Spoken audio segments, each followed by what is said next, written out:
My brother, খুব funny লোক।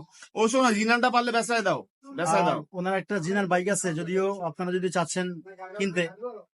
Motor কথা মোটর জিনান টি9, ও সে ব্লক করে গাইস, সে কিন্তু ব্লক করে। আপনার পেজের নামটা কি?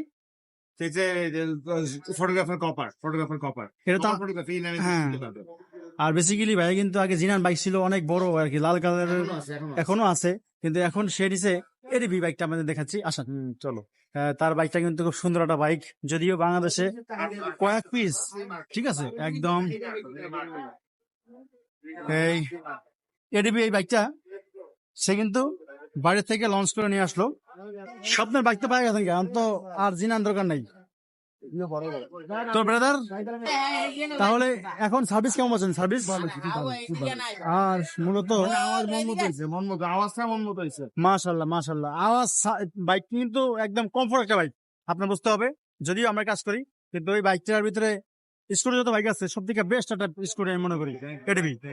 তো এই বাইকটা কিন্তু সেল করবেন না এবং যত্ন করবেন, তাহলে বাইকটা ভালো দিন থাকবে আপনার কাছে, আশা করি।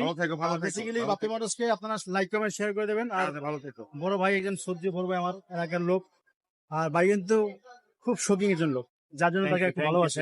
I love you. Thank you. ভালো থেকো। আর দেখে শুনে যাবেন, ঠিক আছে? অবশ্যই অবশ্যই অবশ্যই। আল্লাহ হাফেজ। আর গাইস, আল্লাহ হাফেজ।